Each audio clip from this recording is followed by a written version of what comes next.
And I'd like you all to welcome to the stage Jeannie Allen from the Center for Education Reform. Thank you, Jimmy, very much.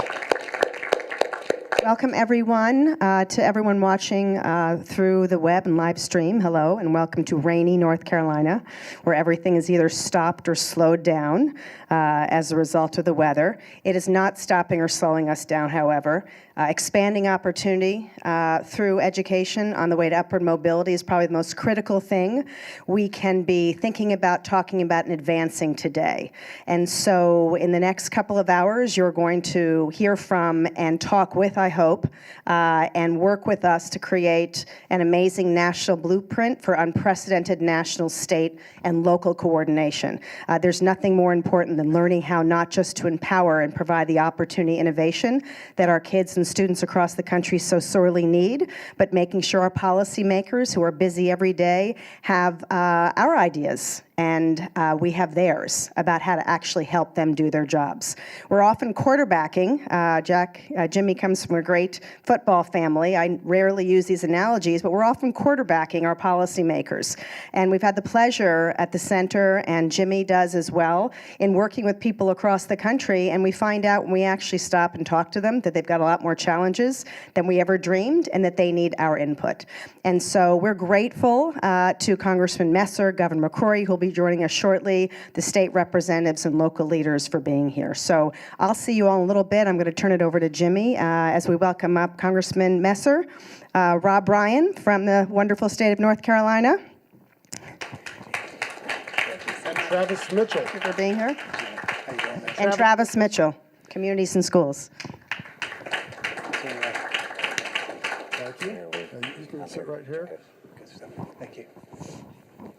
Yeah. Oh, you get mic'd right there, and this is fine. You guys are good right where you're standing. Great. So this panel is called "Can Washington Springboard Upward Mobility?" And at a time when I think it's safe to say that voters in the country disdain what's happening in Washington. We're really privileged to have you, Congressman Messer, here with us, a representative from Indiana. Congressman Messer was in the TFA program, Teach for America, for 2 years in Los Angeles, which was the hometown of my father. And just a quick word on education and my dad. At the Jack Kemp Foundation, we focus on 3 policy areas for our Kemp Forum programs: equality of opportunity, economic policy, and foreign policy. And on equality of opportunity, the bottom line is that there are people who are getting unequal education with the dollars that are coming from government. And so Congressman Messer's experience in LA, where my dad went to Fairfax High School and then went to Occidental College and met my mom, Joanne, who's from a tiny town called Fillmore, and they both had a great education growing up in the 40s and being in college in the 50s. I'm really interested to hear about Congressman Messer's experience at Teach for America, and look forward to hearing from him. We're really pleased to have State Representative Rob Bryan with us. I found out that State Representative Bryan is a parent of 6 children, ages, what'd you say, 16 to 5? To 7. 16 to 7. I have 4 boys. My wife and I have 4 boys, ages 17 to 9. And we're living education on a daily basis. And being engaged in our children's education is critical. And certainly thinking about these issues from a parent's perspective is important. And Travis Mitchell, who went to college at Morgan State in Maryland, in Baltimore, and is with Communities and Schools, focusing on reducing the dropout rate in our public school system. And I'm looking forward to the conversation between Congressman Messer, who has, we're going to talk about some legislation that he proposed when he was a state rep in Indiana that increased the dropout age in Indiana from 16 to 18 and the impact that had. We want to talk about innovation and opportunity, and this is really a great, oh, It wasn't Messer who was TFA. I was going to It correct Rob. you. Yeah, I was going to correct you later. I wanted to hear his experiences, though, so I was looking forward to it. Yeah, I wanted to hear that too. Forgive me. So this is going to be a free-ranging conversation, and I appreciate you all joining us. And, you know, before I ask the first question, I'd like you all to just say hello to the audience and share any opening thoughts that you have. And Congressman Messer, we'll start with you. Well, my experience in education includes being the head of something called School Choice Indiana, which was part of bringing sweeping education reform changes to Indiana that now have 200,000 kids in our state involved in various educational opportunities, between direct private school options to public school choice to homeschooling to the like. And then as Indiana's opportunities have expanded for kids, our graduation rates have soared as well, going from 70% to about 89% as a state over the last 10 years. So excited to talk about that, because ultimately this is the foundation of the American dream, making sure every kid in America has a chance to go to a great school. I think this forum is an important one in helping debate and discuss how we can better do that as a nation. Right. Representative Bryan? Well, glad to be here as well. And, you know, my mom was an educator growing up. My sister also taught, she was actually a math teacher, which I wish she was, many of us out here wish she was still teaching right here in North Carolina. And so for me, education has been a part of, you know, my life growing up. It was a great experience for me to go straight from, and I was a public school product right here in Wake County, adjacent, and went off to Chapel Hill and then went and did Teach for America for 2 years in Los Angeles. And so ended up going to law school and practicing law, but it's been great as a legislator to get really back involved in the education mix. And I'll make one more comment since I see Jeannie over there. In my Teach for America 2 years, you know, you got a summer between, and I was Jeannie's first ever intern at the Center for Education Reform. My summer, and so Survived to talk about it. I survived to talk about it. That's great. Mr. Mitchell? Well, I come to this space after graduating from Wake County Public Schools also, and spending 20 years in media. And the founder of Communities in Schools, Bill Milliken, has a theory of change that programs don't change students, relationships do. And the more I do this work, the more I think about my fifth grade teacher, Cynthia Sanders, who taught me that I had a responsibility to lead and influence others. I think about my Little League coach, Herman Hinton, who told me that after the ball stops bouncing, what are you doing with what the Lord blessed you with between your ears? And so a lot of times when we engage in work about education and reform, we do it through various policies. We look at statistics. But for me, I think about the people. Because if we ever remove the intimacy out of education and don't realize that we have to get this down to an individual level, we'll never effect the change that we hope for. So I'm excited to be here to engage in a dialogue and a discussion that I think will help set the standards or set the table for the nation to follow. Right. So my dad had a great influence on me, but my mom has had an even, you know, in many ways more powerful influence on me. And she always talks about the power of the personal. So I think it's a critical component. And I think we all agree with you. I don't know if anybody would jump and say, what are you talking about? It doesn't matter. I mean, the power of a teacher and engagement, that's the name of the game. And so while if we can all recognize that and acknowledge that point, here's a really macro question that I want to open up with to Congressman Messer. Understanding that and other principles that we hold about what successful education means, can you talk about your philosophy of government's role in education? And obviously there's a lot of, I mean, you can take this in a lot of directions. Don't go too long like my father may, but I loved your father. He could put on some stem liners though too. Yeah. So you talk about your philosophy of government's role in education. And I think how you approach it. I think it starts with this, and you alluded to it in your opening remarks, Jimmy. you read the second paragraph of the Declaration of Independence, it says that we're all endowed by our Creator with certain inalienable rights that can't be taken from us. Among those is the right to pursue happiness. In modern life, we've kind of taken that to mean access to the American dream, right? The idea, as you articulated, that no matter where you grew up, no matter who your parents were, no matter what zip code, that you're entitled to a chance at success. And in modern life, to have access to that kind of opportunity, it all starts with access to a high-quality education. And I believe we have a moral responsibility as a nation to make sure that every kid in America has access to a high-quality opportunity.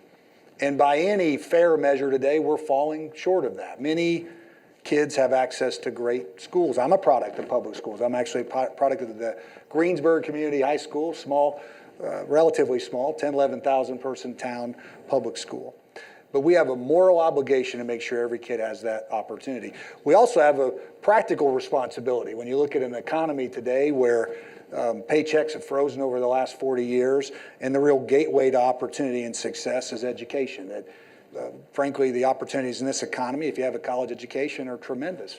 If you don't, they're not. And so Gerard Robinson, a good friend of mine, has made the point that it's not only we have a moral obligation, but we actually have the practical reality that we need to do a better job. Now, I know part of our discussion today is, will Washington open those gateways of opportunities for folks? And I have to admit to you that I don't think the answers to these educational challenges are going to be found in Washington. Our responsibility in Washington is to first, of course, stay out of the way and try to figure out what we can do to empower parents and teachers and superintendents and principals and at the ground level to provide opportunities for kids.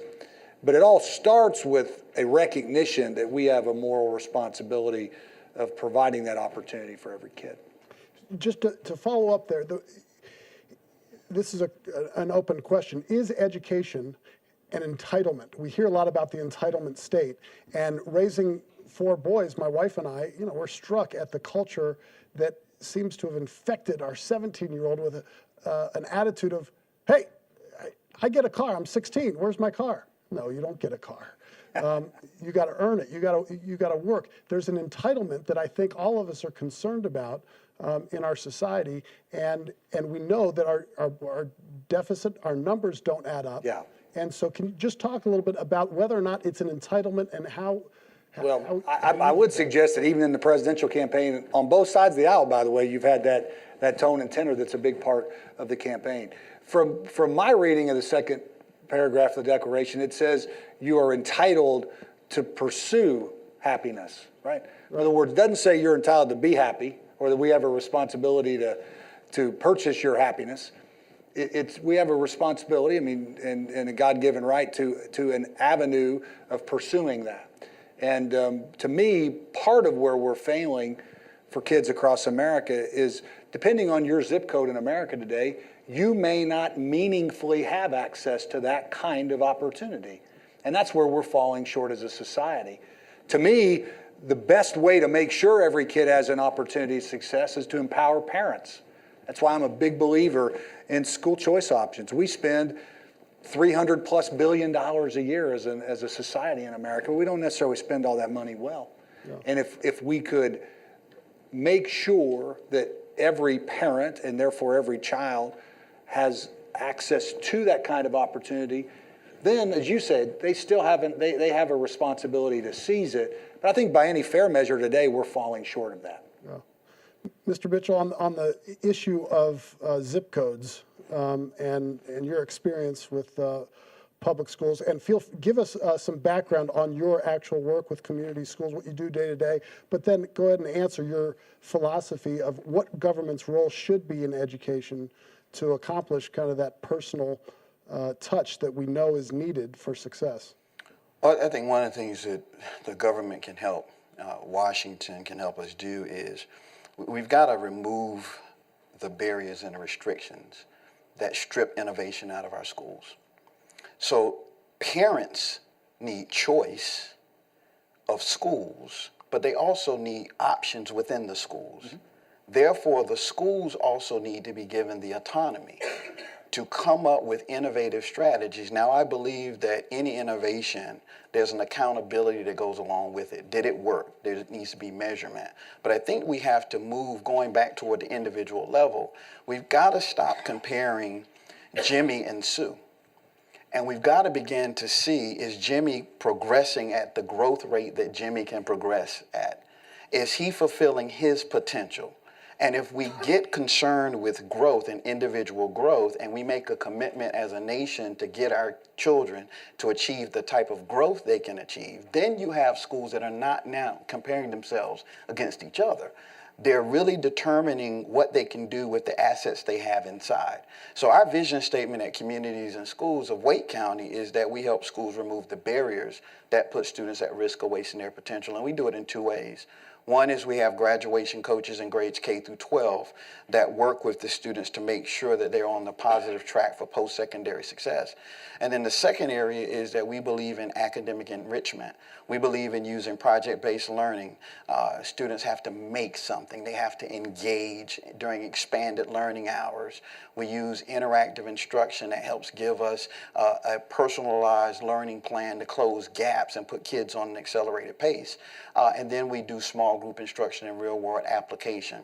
Now, here's where it gets interesting. I have a mentee, and he's having a hard time. I've been mentoring him for 3 years. Out of 3,000 kids we serve, he's the only one that I personally mentor. And his mother needs options.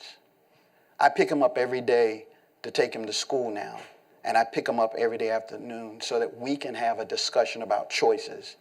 So our children need to understand that somebody paid a price for them to have the opportunity to go and get an education. And our culture is dumbing down our students to a place where education no longer has value. So we've got to get education down to the transactional level. I have to explain to him that the choices he makes today regarding behavior determine whether or not he is going to learn something today. And he has to learn something if he wants to move out of the environment that he's currently in. So yes, we talk about zip codes, but I think we have to reinforce, those of us who are engaging with work with our students, on individual responsibility for their education and making education a priority. We can't remove one, do one without the other. We can't hold schools accountable and we aren't holding parents accountable. We can't hold parents accountable and we're not holding students accountable. So I would not serve my mentee well if I don't place the burden of his education squarely upon his shoulders, simply to make sure that he didn't let the price that was paid by our forefathers go to waste. Yeah, thank you. Representative Bryan, similar question, but talk about Teach for America, and that's an example of how government does engage.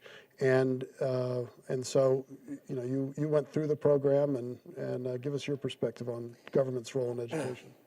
Sure. I think my opening thought when I think about a question like that is, I think education is a public good.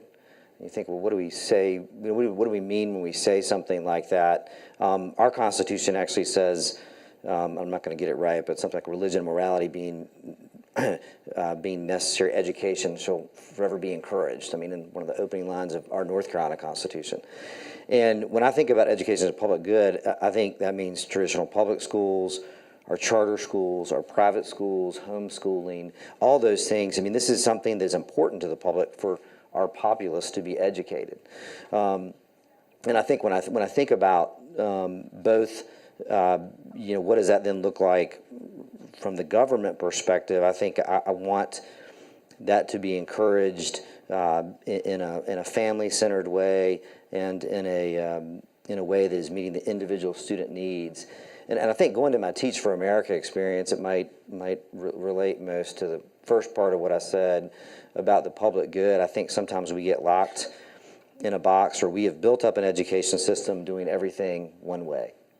And all of a sudden we go into an environment where we look at the students we're interacting with and the families, and we would like to do things very differently, but we're stuck in a box. I remember I always, when I look at principals and teachers, I always want to ask this question: are they focusing on the form or on the substance? a lot of times they get the form right. They want to check all the right boxes. I put the objective up on the board. My room looks perfect.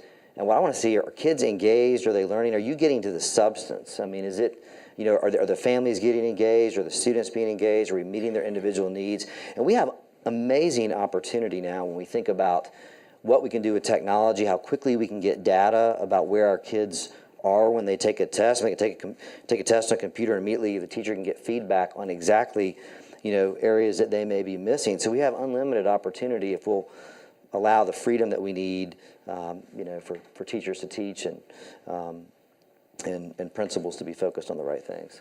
So the bottom line, we agree there's a role for government in education. Nobody stood up here and said abolish the Department of Education, the federal Department of Education. So created in the early 70s, the Department of Education is there, and there's a lot of money going into education. So we agree, I believe, that there is a role for government, and the federal government needs to be working with the state and locals. We'll be talking about that. As can Washington springboard upward mobility? And obviously we're focusing on education today. The reason we worded it like that is because Speaker Ryan has 6 task forces that he's announced that are charged with setting the legislative agenda in 2017 for the House under his leadership. Obviously, there's an election that's going on, but he wants to present the vision. And these 6 task forces are charged with establishing the legislative vision. So, Congressman Messer, can you talk specifically about the task force on upward mobility that Speaker Ryan has established, and specifically about education and how you're engaging that task force? Thank you, Jimmy. Now, first, to your comments right before that, I would say I've read the Constitution, and there's nothing in there about a Department of Education. I right? agree. I agree. So the reality is that we spend upwards of $30 billion a year as a nation on education. It's about 10%, between 10 and 15% of what we spend nationally. And I think very few of us would say that money should just go away, right? It could be spent better, and we may talk here hopefully through the course of the day of how it could be spent better. The task forces that the Speaker is leading, I think, are important, or frankly important for our caucus. They're important for our country. It's the idea of identifying what are the key areas of public concern and trying to put forward a positive agenda on each of those items. To me, as a kid that grew up in a single-parent family, mother that recently retired from the Delta Faucet factory in my hometown, I think this is essentially the essence of the American dream, as we've talked about a couple times here, that any kid, no matter where they come from, can grow up and have an opportunity at success. We called it the Task Force on Upward Mobility because at first there was talks about just being a task force on poverty or other topics. I think it's important to say that we certainly do have problems and challenges of poverty in America today. But I can tell you, when you get out in the middle of America, what a whole lot of Americans are worried about is not falling into poverty. The fact that in the middle of this economy, you've seen about an 84% pay raise in real dollars in 50 years. And in the bottom 80% of wage earners in America over the last 12 years have seen a net decline. And there's no question that education is a key to changing that paradigm. If you look at our economy today, if you're a college-educated young American today, frankly, you have opportunities probably never seen in the history of mankind, right? And if you're not, frankly, it's a very different paradigm. So I think some of that relates to what can we do in K-12. I'd like to see us rethink how we would spend Title I dollars and spend them better, frankly, empower parents. I think we've got to rethink higher education. most of our higher education federal policies were built over a period of decades on one simple principle: access. Under the premise that, 30 or 40 years ago, if you had access to a college education, you were better off economically almost right away. One semester at college meant you were going to have better earnings than if you didn't. Today, that's not true. I mean, if you leave college today without a real degree that adds value in the economy, you're not better off. And if you drop out with tens of thousands of dollars in debt, you're much worse off. And so I think we've got to rethink our higher education programs. Not only how do we get more kids to graduation, but what do we do with adults that are transitioning in an economy that they may have 5 careers in their lifetime, let alone different jobs. So I think we've got a lot to rethink. Now, to your specific question about Washington as a springboard, you might not be surprised that I'm skeptical of sort of top-down Washington bureaucratic answers to these questions. I think the real answer is, wherever possible, to take the money that's being spent and put it in the hands of an individual so they can make a decision in their life. I mean, I alluded to it earlier. I did this, forgive me if my statistics aren't entirely correct, because I have to admit this last bit of research I did on Googling on my phone when I was in the plane coming in, okay? But we spend, I do know, between $300 and $350 billion as a nation in education dollars. I Googled today, I believe the worldwide cell phone market is about $400 billion, okay, to put that in perspective. If you provide private capital access to the kind of market, the $350 billion, the innovation that would follow, right? Anybody remember the old bag phones people used to do with cell phones? Remember we used to have rotary dials, right? I mean, this isn't because of some government intervention. This is because folks, private capital, knew that building a better mousetrap with a phone meant better life. And if we could figure out a way to allow those same great minds to figure out, man, if I could help more kids get where they need to be, there'd be opportunity. I think you'd see all kinds of innovations that we haven't seen so far. Yeah.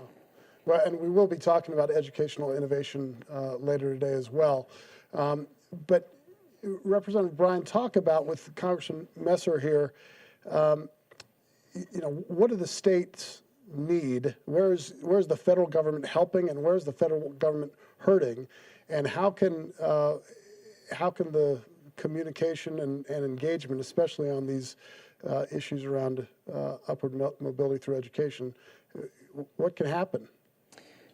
Well, I think Congressman Messer's already started some of that process. I got to go up and testify before one of his committees. Just by asking the questions and starting to communicate, I think is the first step. And I think he raised the first thing when you throw out a question like that I think of is, so many of the dollars that come to us are Title I dollars, and how are we spending them?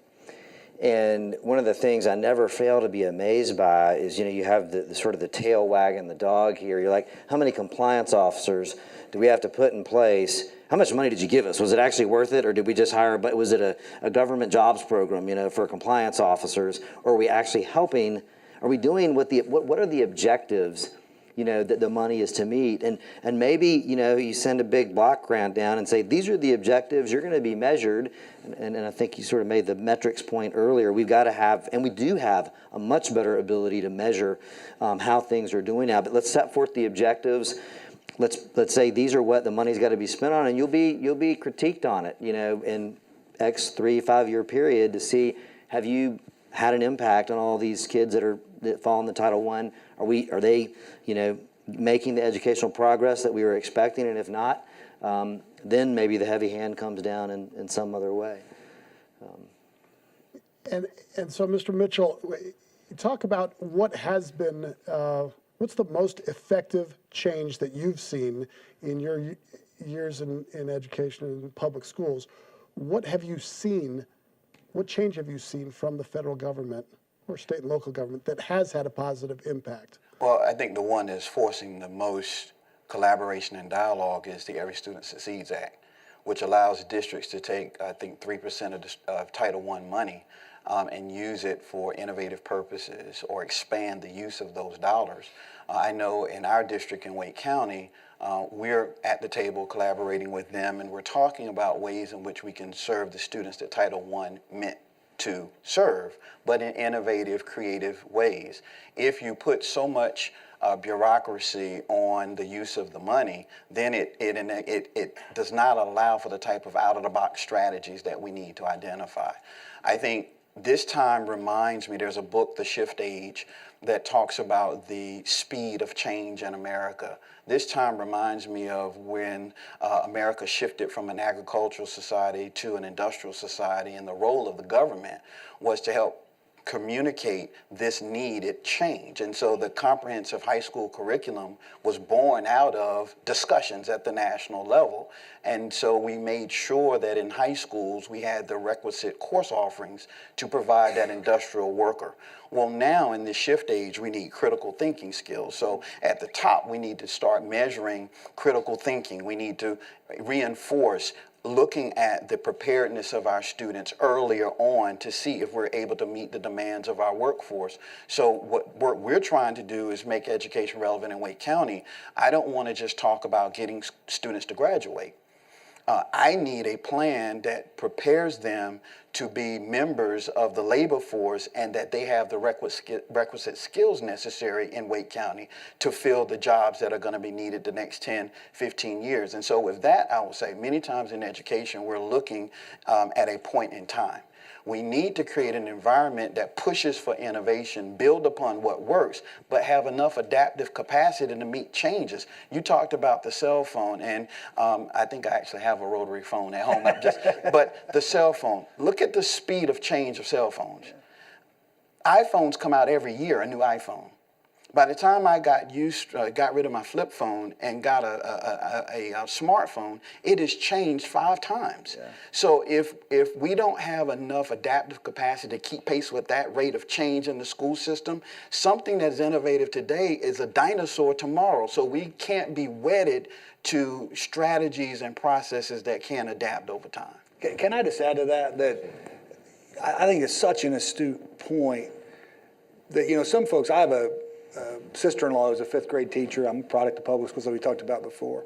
And sometimes you'll talk to folks in the education world that will talk about the good old days. Man, in the good old days, things were different. But when you start talking to them and make the very point you just made, which is, you know, there was a time when what we expected of our schools were if you could produce somebody that could read and write, they had a chance. They'd go build life. They work hard and hustle.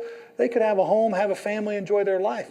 Today, if you don't graduate a learner, somebody that can learn and relearn through their lifetime, they do not have a chance in this economy, right?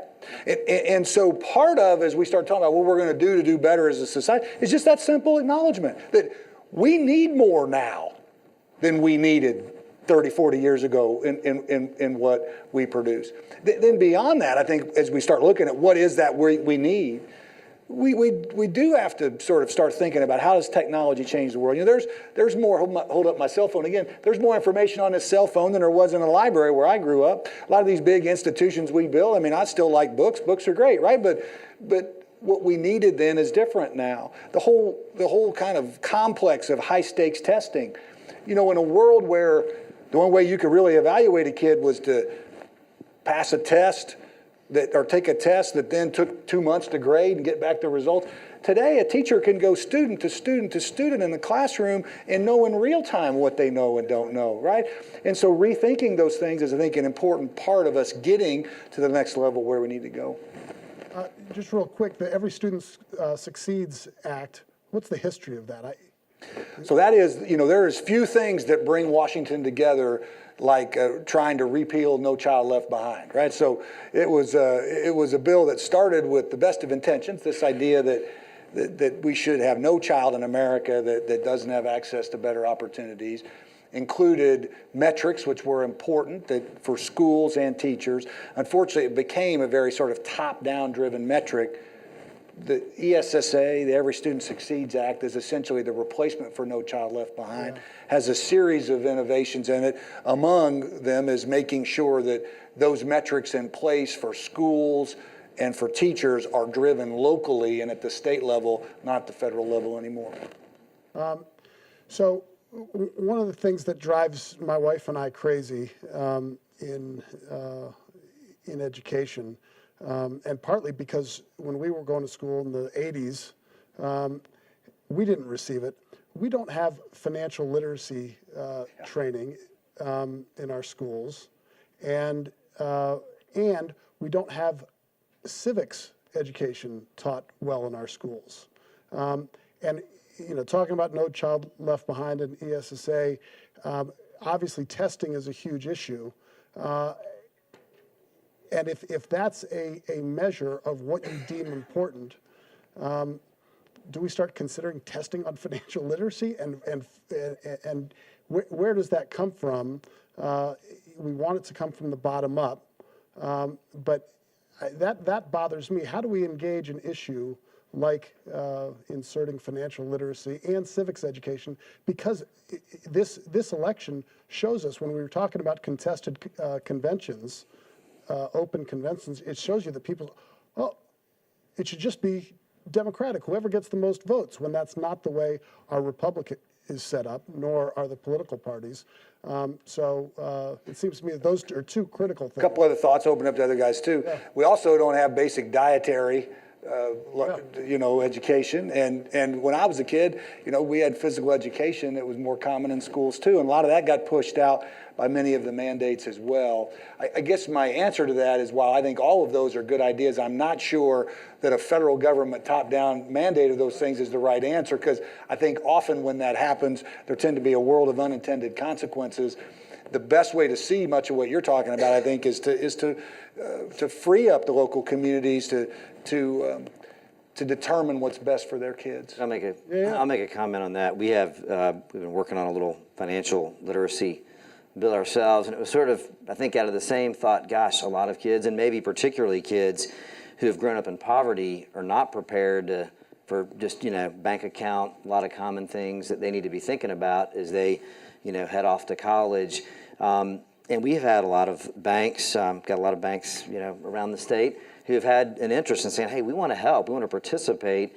And so we've been working to partner to make sure teachers are then actually trained well and can sort of partner with businesses in the community to make sure, kids are getting that. And I think we'll probably do it like many things. You sort of if you have some engaged folks who you can pilot with and see how it's working, and then if it's working well, you can expand it.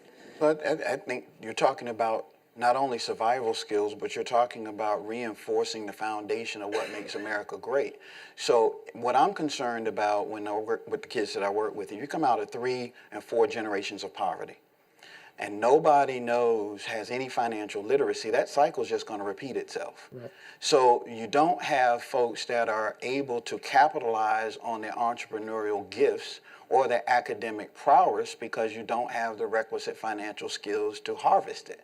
So then the tax base suffers, because those who could be entrepreneurs contributing to the tax base are the beneficiaries of the taxes. So in order for us as a nation to move from being a debtor nation, we've got to realize that we need to invest in financial literacy to make sure that our children understand how to manage money, how to make money. See, you can't even introduce entrepreneurship if you don't know how to balance a checkbook.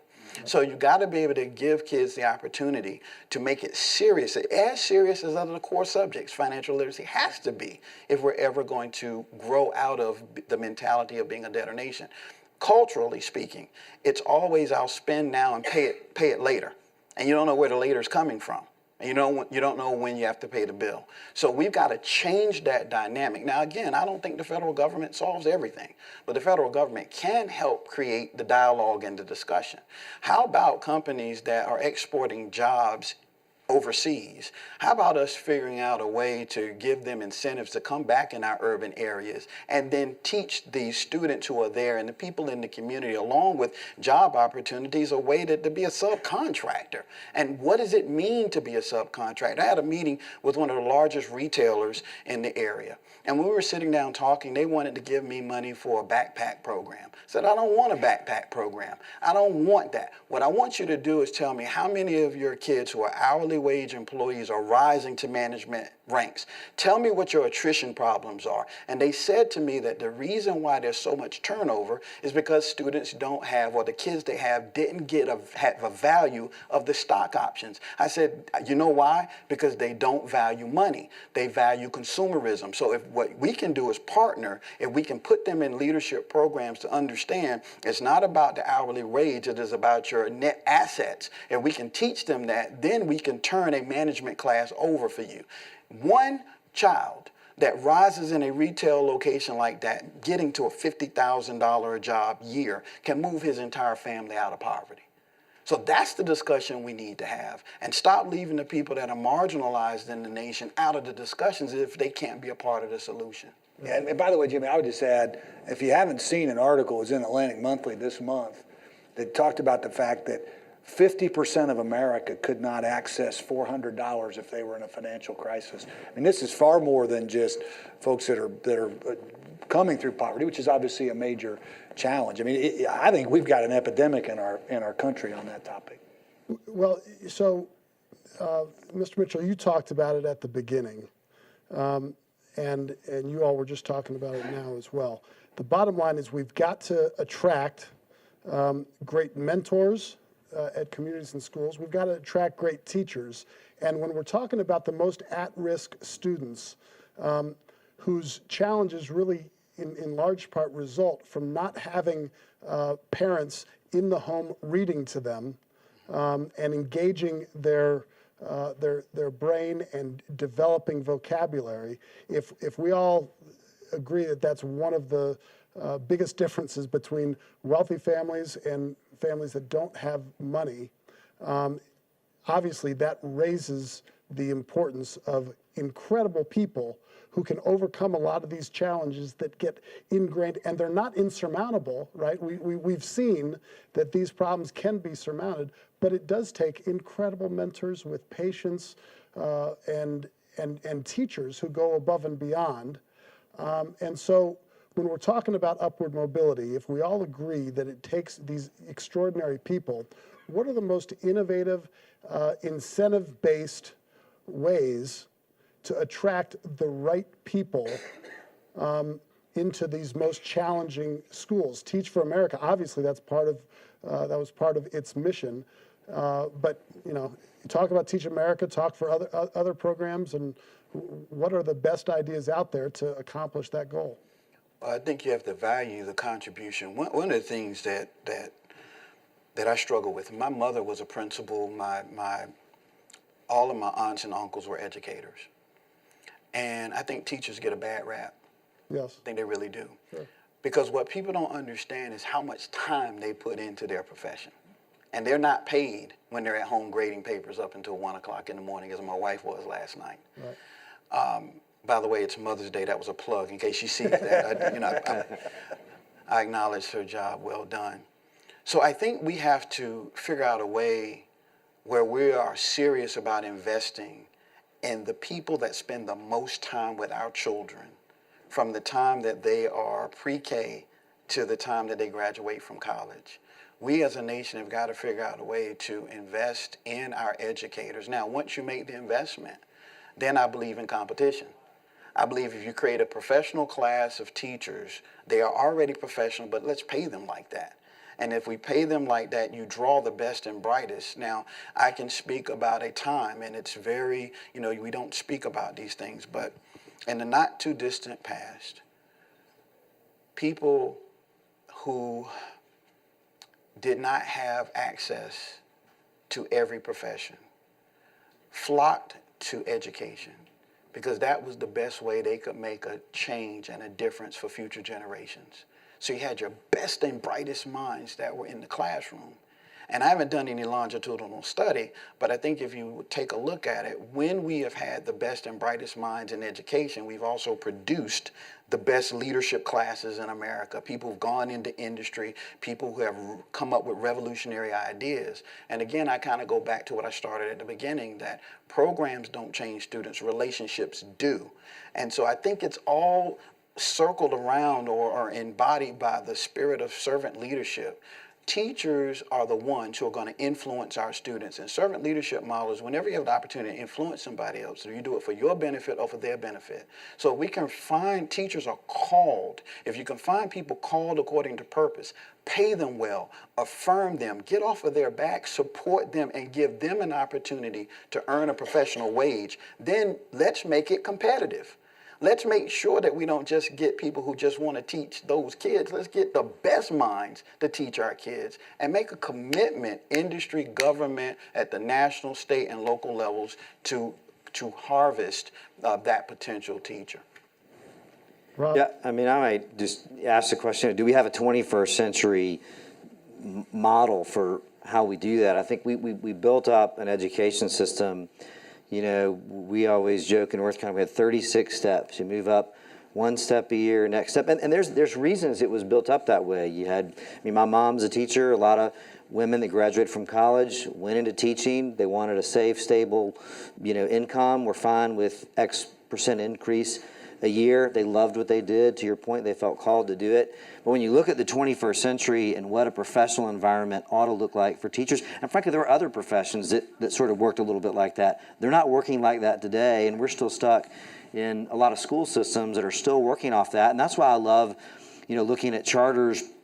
And I think when you look at a place like New Orleans, which they had actually started their recovery school district before Hurricane Katrina came through, but if you get the chance to press the redo button on how you set up your schools and how you pay your teachers and how you treat them professionally, you don't do it in the way most of the states are built right now.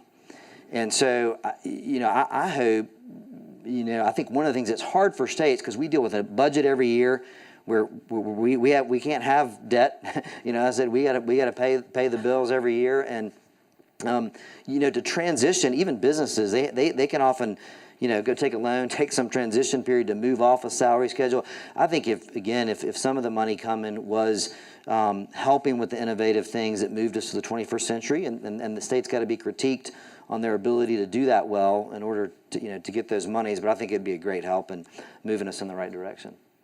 So a couple big picture thoughts and then a couple smaller picture thoughts. The big picture level is, as others have mentioned, American military today looks a lot different than it did 50 years ago in the era of the Cold War. The day we're fighting the Taliban, we got to have a different structure than we had. The technology companies today look different than IBM did. Those that don't went away. Churches today, community churches today, are structured differently than the churches of 50 years ago. Many of them that aren't changing are struggling with that. Moses didn't come down with the tablets and create our current structure, and I think we need to rethink what that means. There are other countries, for example, it's my understanding, I'll have to admit I've never seen these teachers, but it's my understanding in South Korea, you have teachers make $1 million a year, right? Basically being outstanding in structures, and thousands of kids tune in, pay a little to be able to, they're like the Britney Spears, or that's an old reference. She's not even cool anymore. Taylor Swift. Taylor Swift, yeah. My daughters are 12 and 11, so I got to get up with this stuff. But of education, and I do think what I know about the teachers I talk to is contrary to some of the rhetoric. Great teachers want to teach the kids that are hard to reach, right? They want to make a difference. And if we could align the financial incentives with the opportunity to do that, there is no end to the talent, I think, that we could draw to this field, because it is a calling, and it is a place where every day you can see that you're making a difference in a way that isn't true many other places in life. Yeah. Well, this conversation is going to continue. We want you all who are here with us, we're going to keep on plowing through. Feel free to get up and get something to drink or use the restroom. I want to wrap it up by just thinking about football for a moment. I know it's a shock, but I kind of study football teams and coaching and think about leadership through the lens of football. I've played for some good coaches and bad coaches. We've all had good teachers and bad teachers. If we want excellence, if you look at, you may not like the New England Patriots, but Coach Bill Belichick has set up an operation where he demands excellence. He's matter of fact.